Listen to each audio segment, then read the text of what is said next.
Shalom, friends. It's lovely to be speaking to you in your own homes and wherever you are. Maybe you're on a bus somewhere on the way home from work. And it's also wonderful to have a number of members of our congregation at Northwood and Pinner Liberal Synagogue and my good friend, Rabbi Oded Mazor from the Leo Baeck Education Centre here with us this evening. Our topic for this evening is shared existence. And Oded and myself share, well, many different attributes. We're going to cover off our personal shared existence, look at Israel and diaspora relationships, and specifically look at the work of the Leo Baeck Education Centre in Haifa. One of the reasons that Oded is here visiting is the passion that our synagogue has for the vision and the work of that centre, looking towards coexistence, a shared existence in Israel for all people. Oded, we share existence because we have a common kind of background, and the first, the major attribute of interest, I think, for most people is not football teams or anything else like that, but it's that we both are rabbis' kids. How was it for you growing up as a rabbi's kid in Israel? What did it mean? First of all, Erev Tov, good evening, everyone. Growing up as a rabbi's kid, well, obviously, I thought that's what everyone is. Having a father who's a rabbi, that's life for me from the very first step. I think it took me a while to realize that coming with my father to synagogue every Friday night and participating and sitting there is not something that every child does. I would hope that every child does that. Well, but at some point it began to be my own personal passion.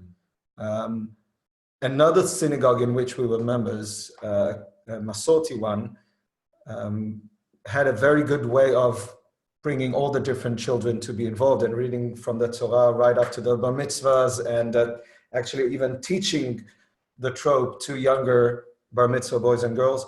And I got connected into all of that. The kind of Jewish education I grew up with was that my father was wearing a kippah, but never demanded of us, of myself or of my sister, to wear a kippah. But for some reason, still can't really say why, but when I was in the 5th grade, which is in Israel is about 11 years old, I decided I want to be wearing kippah on a daily basis. And I was, not many children in my school did so, but it was my personal choice. Further up along the way, when I went to the university, I thought I'm not going to be a rabbi. That's my father's thing.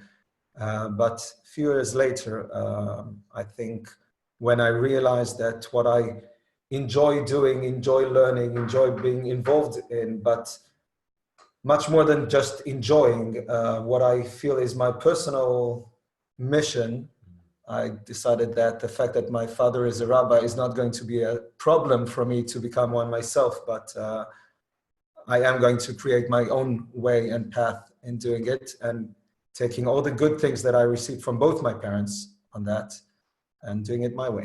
Fantastic. And just out of interest, what was the career that you missed out on, or that the world missed out on when you chose? Well, I was when I was registering for the Hebrew University in Jerusalem, it was either Jewish philosophy or international relationships. So it's, I might have been an ambassador of the state of Israel to somewhere. I chose to be a rabbi. As far as I'm concerned, this is exactly what you're doing Saturday this evening, and being an ambassador for Israel around the globe, which is fantastic.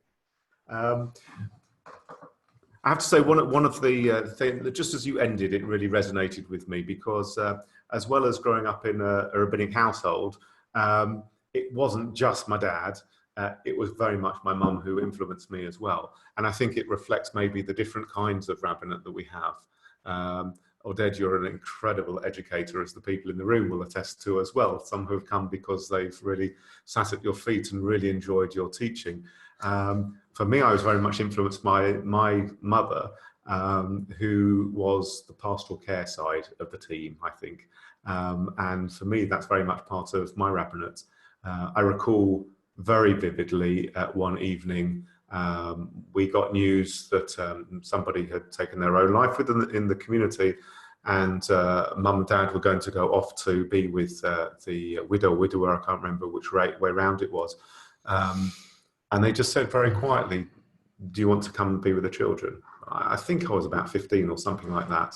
And I just went and spent the evening with the children. And on the way home, I said to my parents, I said, I just didn't know what to say. So, sometimes I just sat there and they said, yeah, you're all right.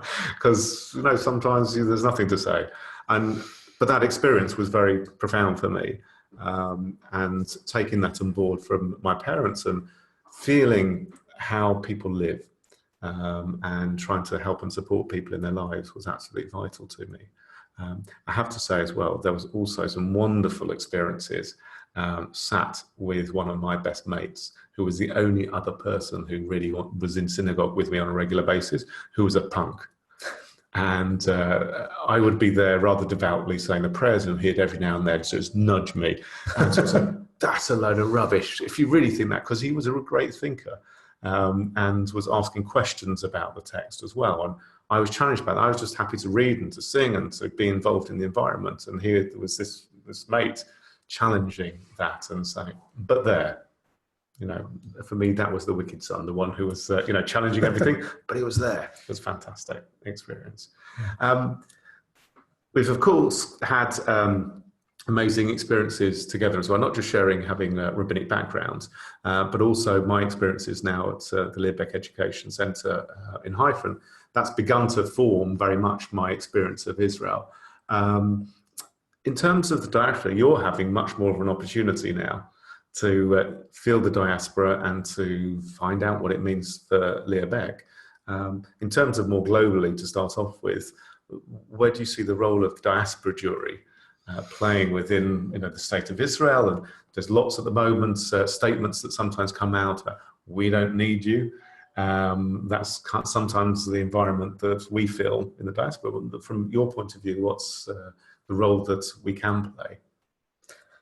I will start by saying that for me, and I think I discovered it when I was traveling after the army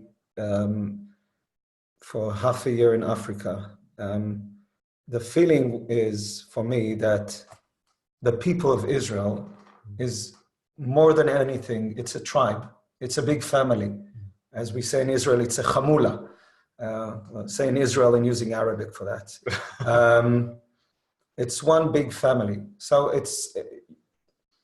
you're probably right to say that if this is my nucleus family and I have distinct nephews or uncles or somewhere else, I can do without them.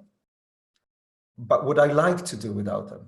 It's like a student of mine who wrote his bar mitzvah sermon just 2 months ago, wrote about himself becoming a bar mitzvah. And he said, I'm now at the age that I can do things on my own. But the fact that I can do things on my own doesn't mean that I want to be alone. So I think the state of Israel can do things alone and be disconnected or disconnect itself from world Jewry. I think the fact that we can do things alone must not mean that we want to be alone. And giving up on family, on people who love and appreciate and want to be part of your life, and just telling them, I want to do it on my own, that's something that you usually do around the age of bar mitzvah. I think we are supposed to be over it. And to be hearing different ideas, different concepts, different points of view is something that sometimes the Israeli society is missing, because it wants to be so independent that it forgets the good opportunities of listening. So just to reflect on that, it's an interesting situation I feel within the London area. Maybe it's in other places as well, but I can't speak to that, where we know that there are tens of thousands of Israelis living in and amongst us around, and not necessarily always engaged with diaspora Jewry and Anglo Jewry. We have one family who have chosen to become members of the synagogue. We have others who access the synagogue, but I wouldn't say that they necessarily would say, that's my community or that's my people. And there are groups of Israelis who have actually come together and they educate their children together and they study together. And there's almost little Israel in pockets around Northwood and Pinner or wherever it is around London. I don't know whether that's, so possibly more engagement actually within secular Britain rather than necessarily with the tribe. You're right, because people growing up in Israel have the sense that they are already part of the biggest Jewish community just by living in Israel, and they're tax-paying members to a community just by paying taxes to the state of Israel. To be able to carry that out with you as you go out of Israel into the diaspora, and far more than that, to be able to pass on that feeling to your children who do not live in Israel, that's something I think, there was an article not too long ago in Israel about the fact that the worst Israel education is usually done by second generation of Israelis who left Israel, because they don't know how to continue, how to pass that on, the feeling that was so obvious to them being Israelis. How do I pass it on to my child who's no longer an Israeli, heard Hebrew at home, but wants to blend in with the general society? And where does connection with the Jewish people come in this? I think that's part of what we're trying to do in the Leo Baeck Education Center. Our students from a very young age are being exposed to groups from the Reform and Liberal movement coming to Israel, synagogues coming for their Israel trip and visiting us for a few hours, and then they see them, they meet them, they ask them these questions. We just had a visit from a synagogue here in London a week and a half ago, and they were with us for Kabbalat Shabbat at the end of school day on Friday, and the children asked those Jews coming from London, how come you know all the words? Do you speak Hebrew? And they told them, well, we know the Hebrew of liturgy. We know how to pray in Hebrew. This is the language of our heritage. We don't necessarily speak Hebrew. That's something that's really, you cannot really understand it maybe when you're 10 or 12 or something, but they need to be exposed to it as much as they can. That's why it's so important for us to have our students go out on missions to communities outside of Israel, to be madrichim, counselors in summer activities, and just to visit, to be there, to experience, to have a tour of the place with the local Jewish community, to have that sense of what it means to be a Jew outside of Israel.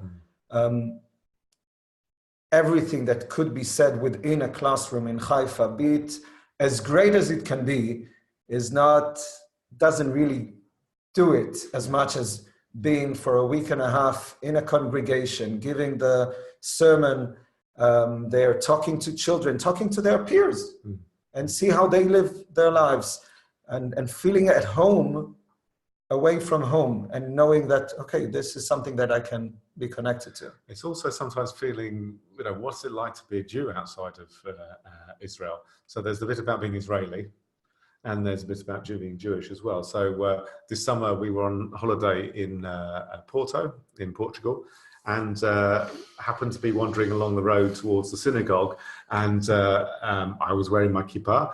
An Israeli, there was two Israeli couples in front of us, and we sort of just walked past them. And they said, do you know where the synagogue is? Yeah, just follow us, come with us. Where are you from? London. You walk around London with your kippah on? And I said, well, why not? And they said, but we've heard that it's really dangerous to do so, and there's so much anti-Semitism and everything. I said, I said, well, in some places there may be uncomfortable to wear a kippah. Do someone sometimes get beaten off? Yes, this happens, but very isolated incidents. Do I feel uncomfortable? Not at all. And here was a conversation between two people, two Jews, one from Israel, one from London, educating each other.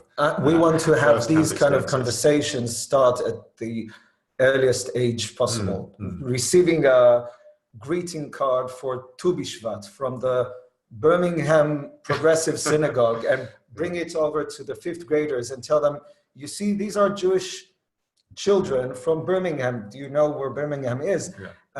And they're going to school on a daily basis, but then on Sunday, they choose to come to their Cheder program and learn about Israel and talk about what's the meaning of Tu B'Shvat for us, to bring that over, to have that conversation and not wait for it to happen sometime too late. It's not too late, it's never too late, but if you can get the experience at a young age, it becomes much more your own. I think you're right. There can be a little bit too late, because I think one of the reasons that there are so many Israelis living around London but not in Jewish community is because they don't know that it's there. They've never had the connection with it and wouldn't know how to connect.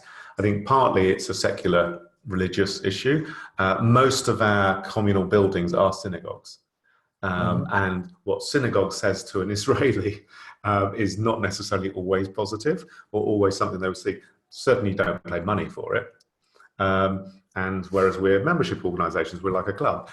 So there's a different kind of culture within that as well. But you know, on the other hand of it, I think maybe a third of the rabbis ordained in the Israeli program in HEC in Jerusalem were not in any way connected to Reform movement when they were in Israel, growing up in Israel, but they went out of Israel as shlichim through the Sochnut or some kind of outside of Israel diaspora experience. So some kind of emissaries to go and teach and to and were exposed to the diaspora. And were exposed to liberal or Reform Judaism outside of Israel, and then started asking themselves, could that be happening in Israel too? And then coming back to Israel and looking for that and made their journey to become rabbis. I think one of the things that I found that very much so is that Leo Baeck Education Centre really brings together young people in a way that's quite profound.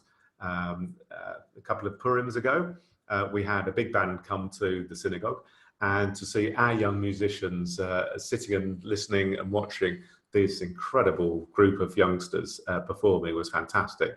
And of course, there was a sense of attraction of young teenagers unfold do as well. And the great thing was that our kids then went on Israel tour, and one of the start-off points and one of the highlights for them was then to go to the to Leo Baeck, and they saw, because it's of course Leo Baeck Education Centre with summer holidays, no one's around, and so our kids are texting the Leo Baeck kids and say, "Where are you?" And so they get kids coming in and starting to be, you know, to engage with it. So you have this two-way conversation happening.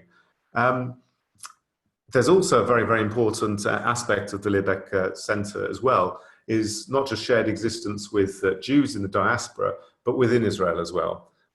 This is a place where all people can come and study, and it's opened not just to Jews. Maybe you'd like to say just a little bit more about that. So ever since the beginning of the Leo Baeck Education Center as a small elementary school called Hillel in the first few years, it was established in 1938 by Rabbi Meir Elk, who was a student of Rabbi Leo Baeck in Germany, made Aliyah to Haifa, started a school mainly for the children of the refugees coming from Germany, but from the very first steps open to everyone else who wanted to join in. And it grew and it grew, and today we have some 2,500 students coming on a daily basis. It's like there's a hill in Haifa, which is just the Leo Baeck Education Centre. It's quite phenomenal. and the name was changed actually after the Holocaust. Right. After Rabbi Leo Baeck survived and came to visit Israel and came to see what his student, Rabbi Elk, started. And then Rabbi Elk changed the name of the place to be named after Leo Baeck when he was still alive.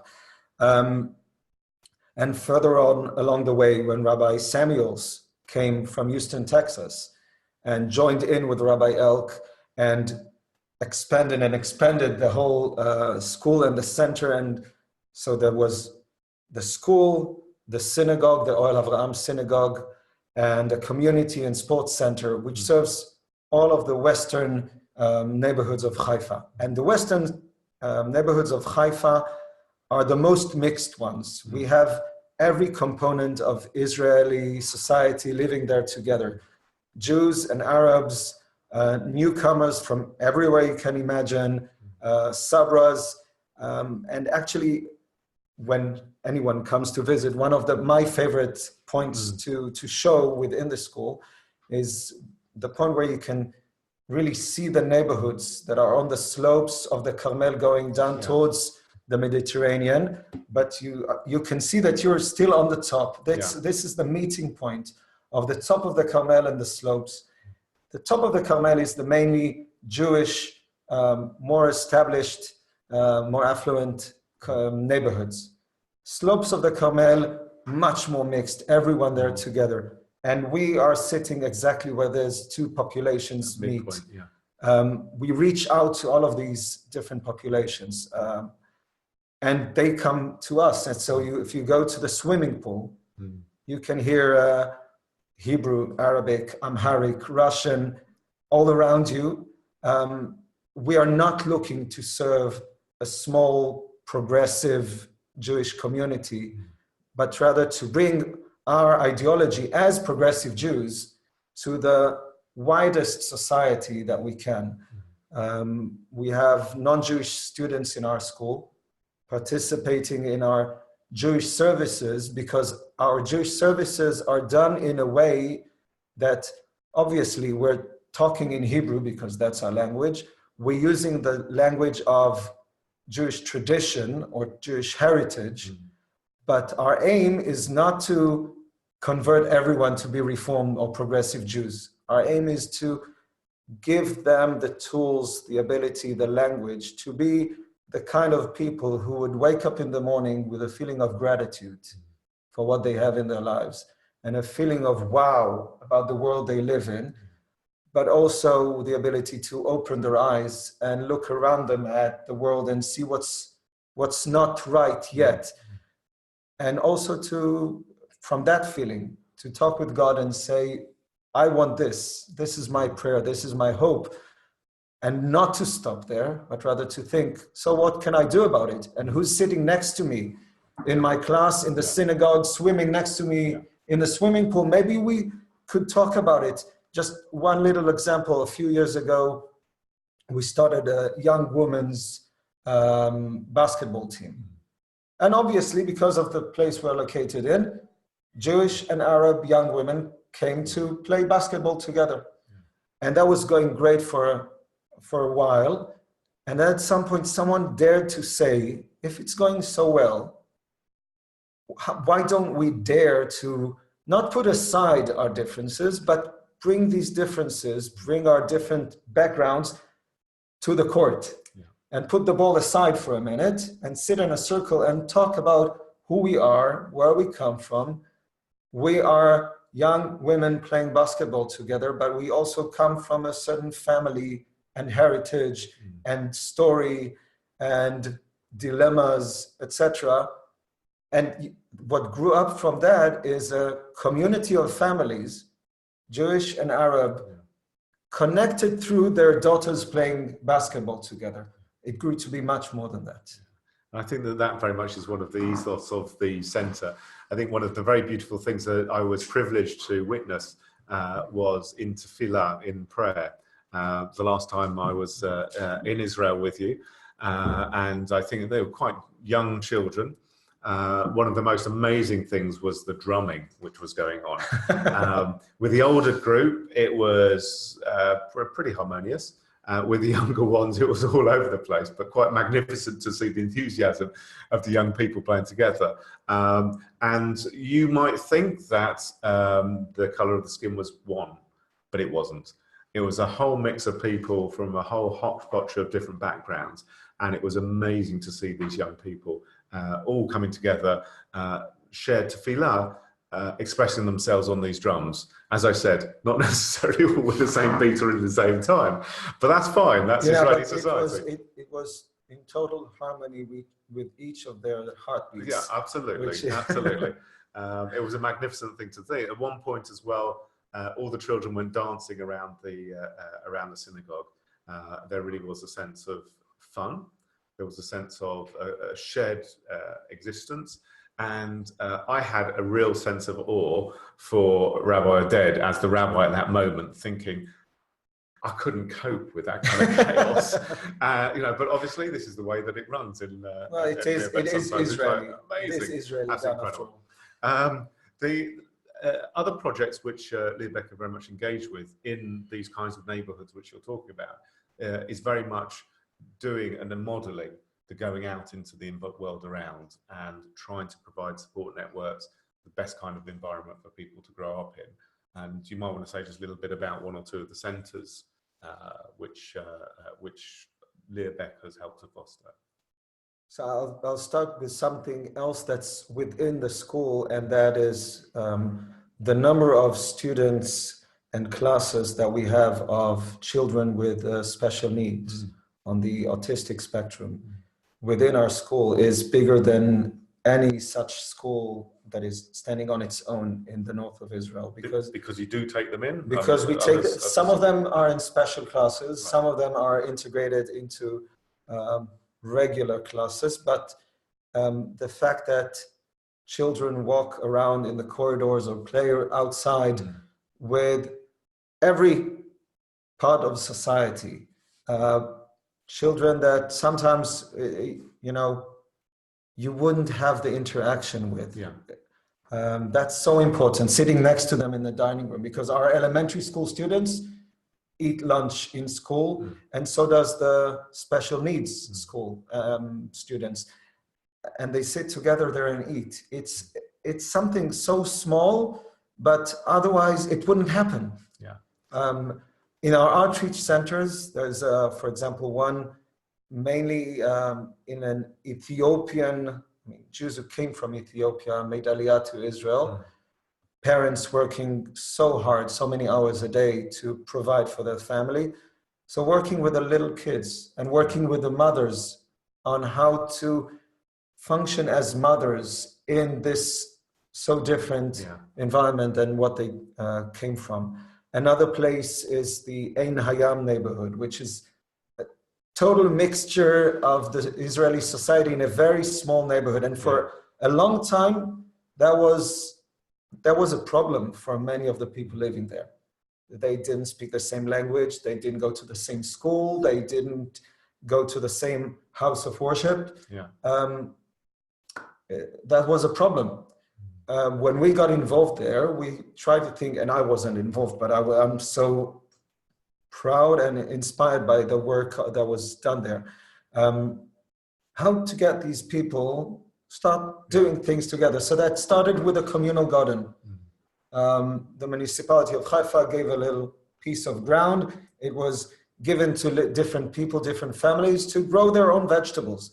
But when you're growing your own tomatoes and the person next to you is growing his cucumber, and you start talking with each other, and you're going for the weekend, so I'll water your plants, and when I go, you water my plants, and bring things that happen at home. Bring food from the last holiday we celebrated, and it grew and grew. We doubled the ground from the municipality.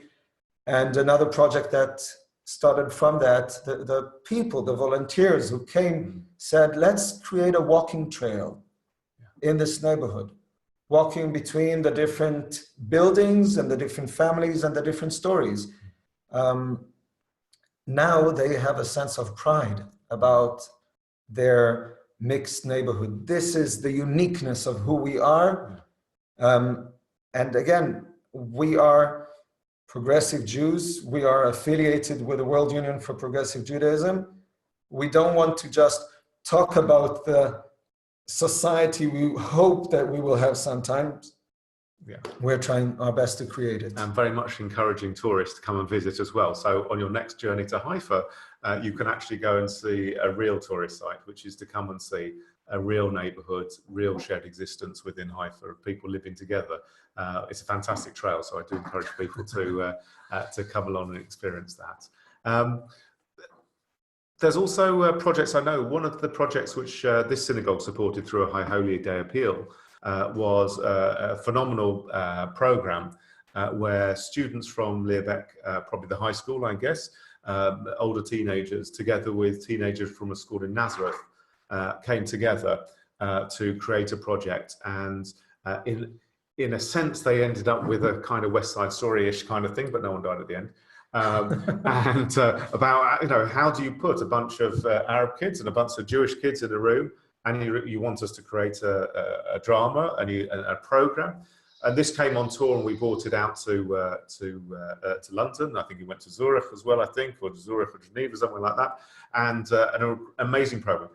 The actual the year program itself for these young people of shared existence, of living together, of trying to produce and be creative together, just talk to each other about what their lives were like, was quite amazing. And then obviously the opportunities to take it on tour, and to bring it to people like ourselves. West London Synagogue was packed out that night. It was quite an incredible experience. We were really proud to have sponsored that and to make that happen. And I think that's one of the things that, in terms of the links between Israel and diaspora, things that we're able to do, and we're not there in Israel necessarily, but we're able to contribute to things, programs, contribute to people that are creating a shared existence within Israel. I don't know, are there any things which concern you about, I'm sure there's lots of things which concern us about life and everything, but in terms of relationships between Israel and diaspora, what we might be able to do, what Israel can do, but what Israelis can do better, to create even a closer tribe kind of feeling? I think what bothers me, or I think about the most in this aspect, is the fact that since it's become so, I wouldn't say so hard, but so not easy to talk about Israel, that some people, some parents even, refrain from doing it. I've heard in one of my visits a young mother talking about the fact that when they're sitting at home and the TV is on and the news is there and something from Israel, and her child asks her about something that was there about Israel, and it's something that they as a family don't support that's going on in Israel.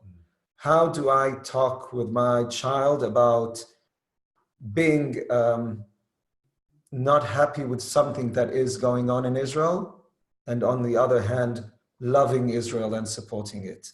Not necessarily supporting everything that Israel does, not necessarily supporting every decision of the government, but as I started, as a family, saying, well, we might be in disagreement, we might be even mad at them for doing this, but this is family. Because if you are not doing that, I'm afraid that the sense of family, sense of family is something that you pass on through experiences.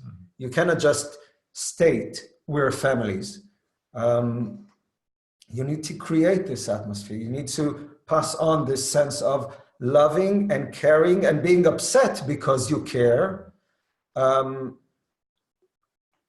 There's a need for finding the right words and giving the tools and to pass that on. If family is refraining from talking about it, then I'm afraid that the children will not grow to even care. Yeah. And that's my biggest worry. Yeah.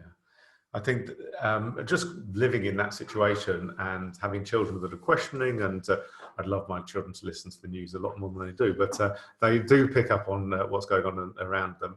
And of course, they hear from friends as well.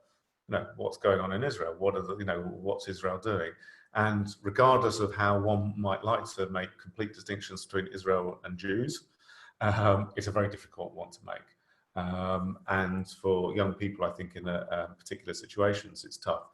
On university campuses in this country, it certainly is a challenge for our young people.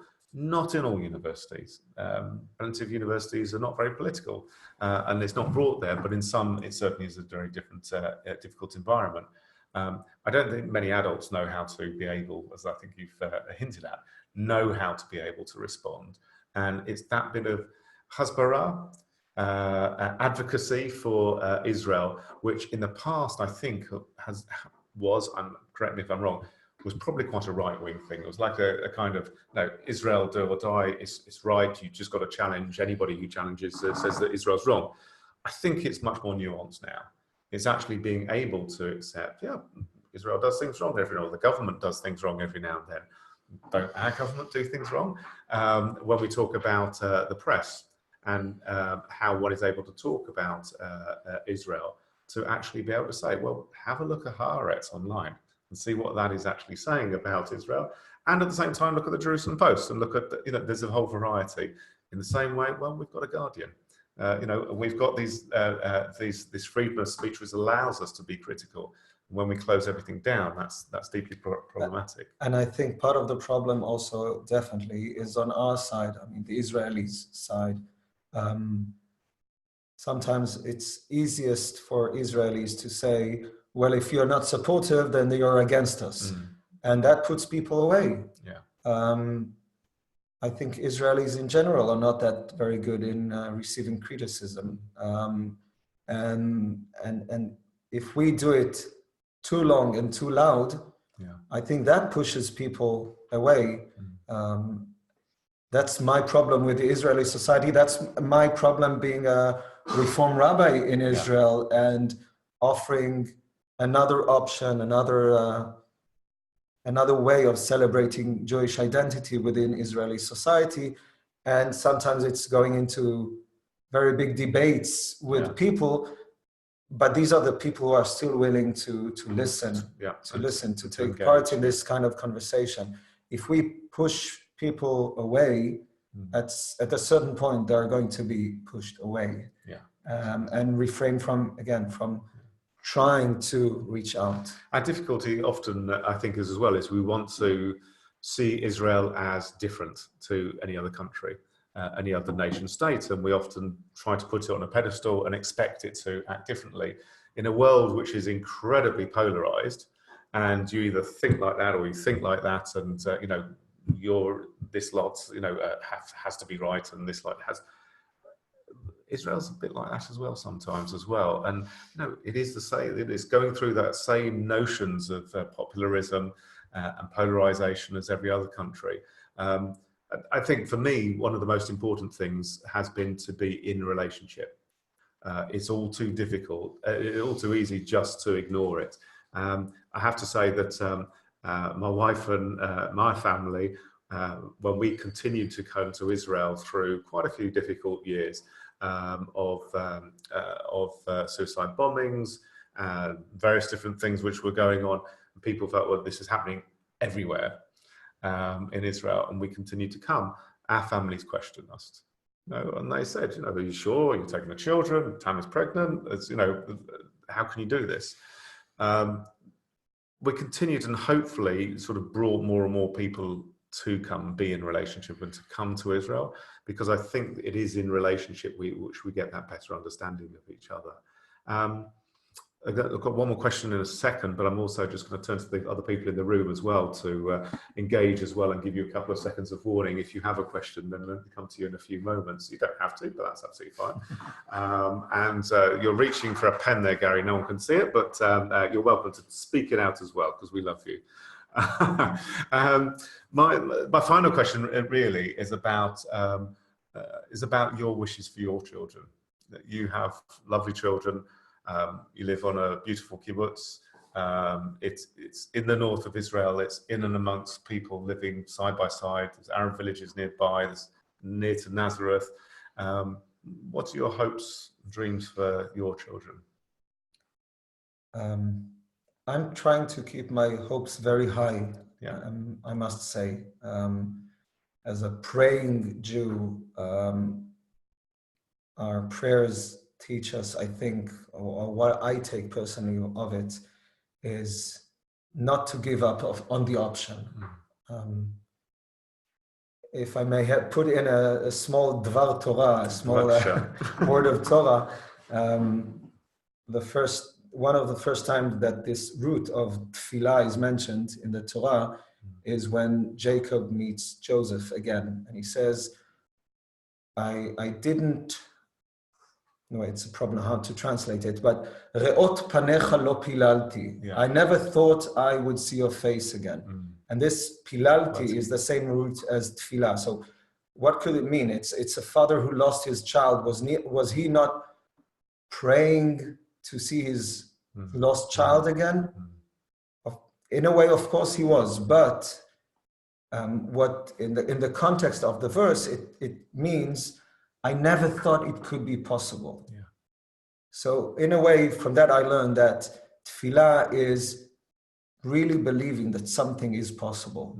When we pray for someone to be healed, to be healthy again, we are really putting in front of our eyes the possibility of this happening, and really this can happen. So my hopes, my tefillot are very high because I believe things can really happen. Our older child, who's now in the first grade, is going to bilingual Jewish Arab school. And when he asked me a few days ago, I don't know how we got to that actually, but he asked me about wars that are going now around the world. And I told him about the war in Sudan. And he asked, why are they fighting? And I said, well, there are Muslims, there are Christians, And he said, but George from my class is Christian and Muhammad is Muslim and they're my best friends. We're not fighting, so why are they fighting? I truly hope for a sense of reality in Israel that this can happen. I think too many people in Israel, those who are praying, those who are saying the words of prayers, are sometimes not really realizing that prayer is not only for the sake of reciting something towards God. It's retelling yourself that this could happen, that we can get there, that we can do it. We try in the Leo Baeck Education Center and also in the kibbutz where I live to create these places where the utopia you're hoping for is happening right here, right now. It might not yet be achieved in the wider society, but actually the dream that I have for Israeli society is that we will have more and more opportunities to celebrate the variety of people living in Israel, to appreciate each other, so that when people think about the Western Wall and the old city in Jerusalem, what they will think of is not Jews pushing Jews and Muslims and Jews fighting each other, but rather Jews welcoming Jews, each with their different talitot in, and waving shalom to the Muslims walking up to the mountain. This could be created. I have no other option but being optimistic, because that is my home. If I would not believe that this is possible, I couldn't be there. But I do think it is possible. V'noma, amen. Gary, do you have a question? Yes, just the Jews survived in the diaspora for 2,000 years, 2,500 years if you take Iraq. So they must have done something right. Now we're back in the land of Canaan, as promised to Abraham, and we see that the diaspora and Israel are moving apart. This is the crux of the conversation I'm gathering. Now I can't understand why. The question that Rabbi Goldstein mentioned of how difficult it is to get Israelis associated with any form of synagogue. It's almost anathema to them. This is an amazing question from an amazing man who has a great sense of history as well. Noting that Jews had lived in diaspora for 2,500 years, and now that Jews are back in Canaan, why is it that there sometimes is an antagonistic relationship between Israel and the diaspora? Why don't Israelis necessarily come abroad and want to live within Jewish communities? It's a fascinating question. Do you want to go first? I just want to, as a starting point for myself, be aware that usually when the center was in Israel, they weren't really approving, respecting, including the Jews living outside of Israel as being important. We don't hear anything from our sages about Philo from Alexandria writing marvelous books that bring a totally different perspective of understanding Judaism, because he was influenced by the Hellenistic world. They had nothing to do with him. I enjoyed studying his books when I was in university and seeing something that was so deep and genuine and Jewish, written even before the Mishnah was written by our sages. I think there's always the tension between, are we really the center? Is Israel that important and necessary for the Jewish people? When we were all over the world, it was, we will pray for that, but we're not there. Now we are trying to create our identity and as I mentioned before, adolescent grown-ups, children, trying to create their own identity by saying, I don't need anyone else, except that I do need my parents to pay for everything I do. I think we're in that process of growing up, of becoming mature and realizing that we must have these connections and learning from each other. And one of the things very much that a parent knows as well is that at some point in time when your child wants to leave home, you have to allow a little bit of distance and to allow them some space to be able to develop in their own ways. I think when people move home and move to another country, wherever that country is, somebody's struggling to make their own way, and you can reach out in certain ways. And rather than be critical of Israelis coming to this country, I would prefer to say we need to learn how to get on with each other and what we can bring to each other's lives. We know from an Israeli family who has walked over the threshold of the synagogue what an enrichment they have brought to our community. And I'd like to think as well has brought to them and their family as well, assuming they're going to be staying longer term in the UK, being able to explore with us how to remain Jewish, to be able to remain faithful to their secularism. And there are ways to do that. In this case, perhaps when one is honored at Simchat Torah, to read the Torah, but not the brachot. There are ways that we can work together, and we need to be able to respect that and to understand the difference and to say, okay, to be honored, you don't have to do the brachot as well. To read the Torah is good. And to reach out to people. I think also very often the diaspora Jewry can be reaching out to Israel as well. And one of the moments in time that I think we're at is still in relationship to the Holocaust, where so much of Israeli education around the diaspora, at least in Europe, is still based on the Holocaust, and therefore trips are, well, a 24-hour into Poland and back out, not even meeting a Jew in Poland. For me, that's problematic. I'd really like to see enriched programming where, yes, there is that acknowledgement of this happened here, and at the same time to meet the Jews who are struggling to create Jewish communities, thriving and growing communities within those lands. Peter, Bello, go on.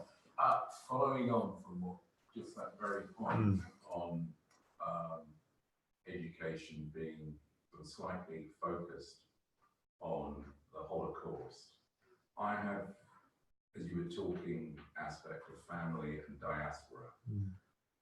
I was thinking I have a specific concern in the younger people in terms of them connecting with Israel and Judaism, in that I think we are locked in still a Holocaust war, and clearly it is in our blood, but we are possibly getting to now 3 generations from the Holocaust.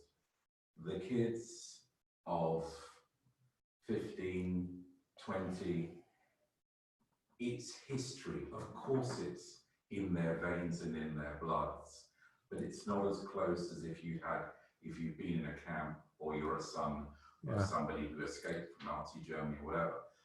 How do you, and I think this manifests in a dilution of Jewish identity and identity with Israel And I can see it to a certain extent in extended family and friends, how it is becoming association with Israel and even active association with Judaism, even among motivated families of the older generations.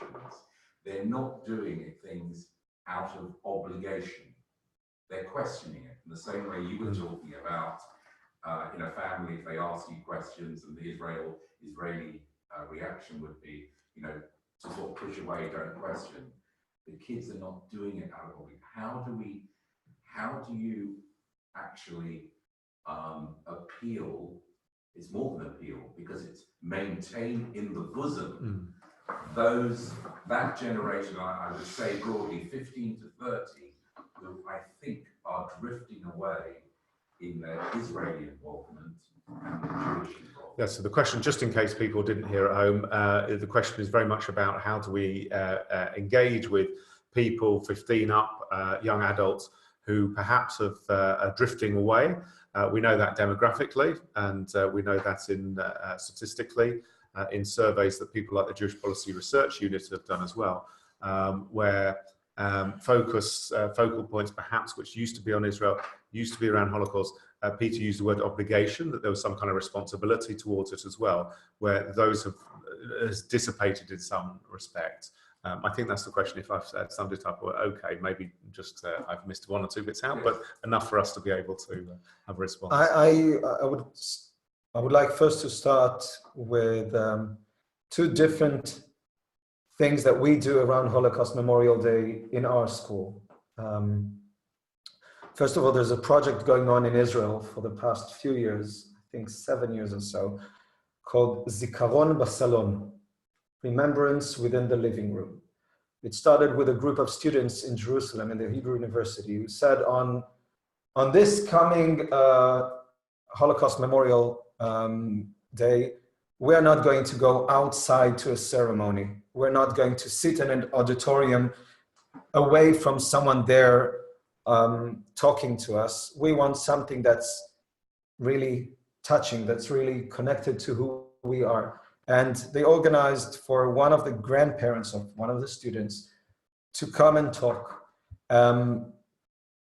They gathered something like 25 or 30 students in a living room with a Holocaust survivor who's a grandparent to sit there and talk and tell their story directly to the group sitting there. Now it's been going on in hundreds of living rooms around Israel. We are holding, and it's now the third or fourth year that we're doing it in the Leo Baeck Education Center. We're going to hold 11 such events within the Leo Baeck Education Center. Some of them are going to be in actual houses, private houses of people.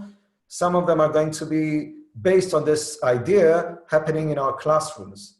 And instead of having a lecture from away there, have either a Holocaust survivor or a second generation or even a third generation, but telling the story of someone specific, what happened and how he or she survived and what were their lives like afterwards. It's, as everything else that we do in the way we bring education, it's all about personal connection. It's all about this sitting together, this sense of chavruta, this sense of community learning, having someone standing there and having the children ask directly.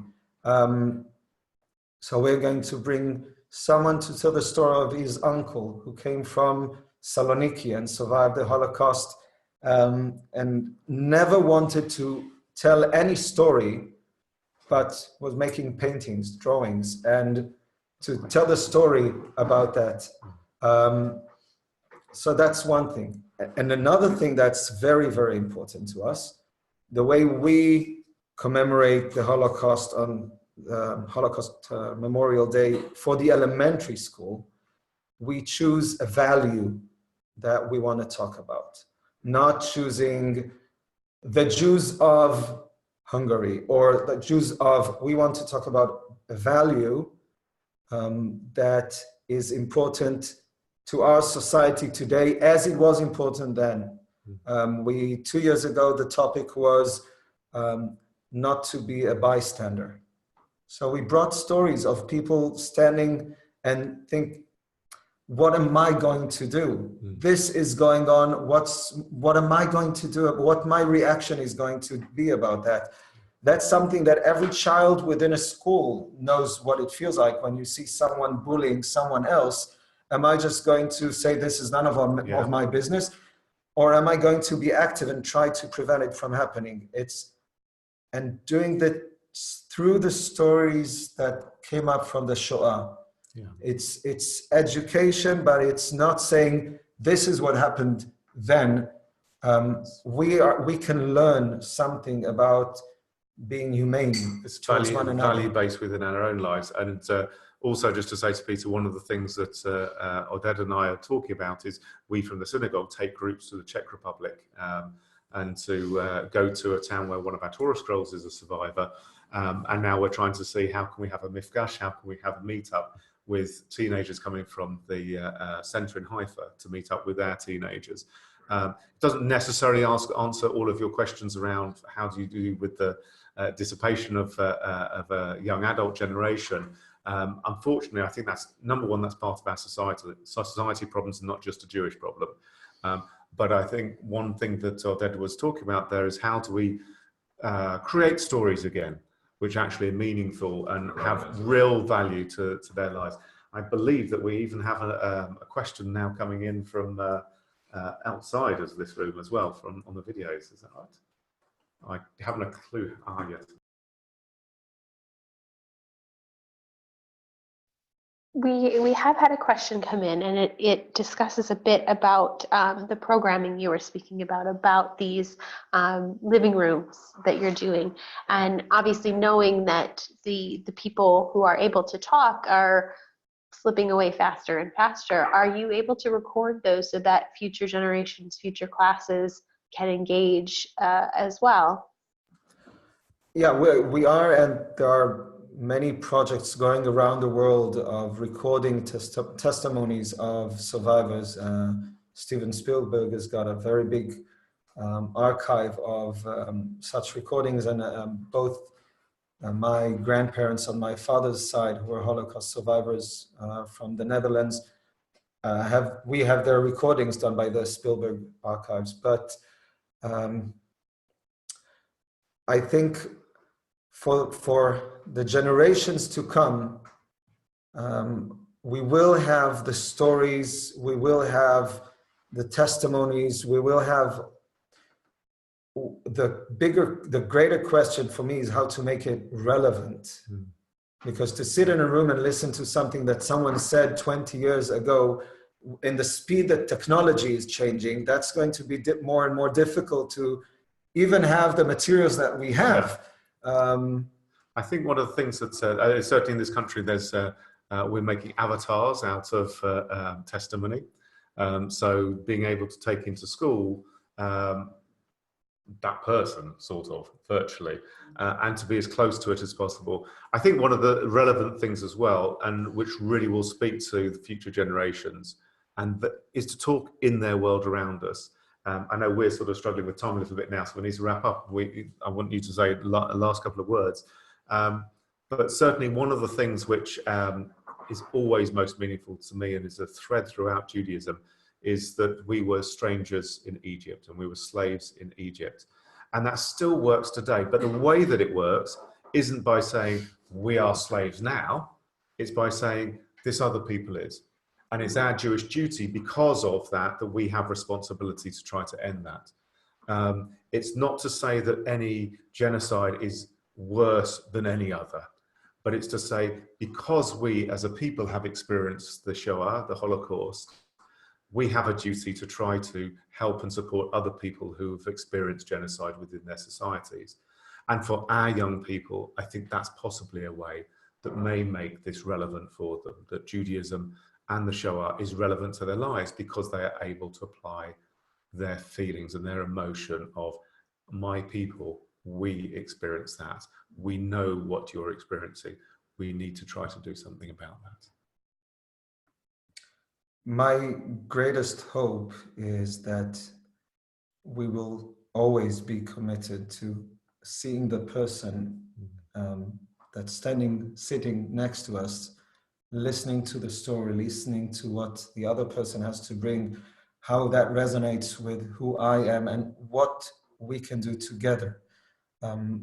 That's our main aim within the Leo Baeck Education Center. That's our main aim with our connections with other congregations and communities around the world. And there's no such thing as too young an age to start it. And there's no limit to how much you can do it, because lo alecha amlacha ligmor, it's that the job will never be finished, but you cannot just sit aside and say, it can't be done. The main thing is to create the creative opportunities that will engage young, but also older, to be part of it together. Thank you very much indeed.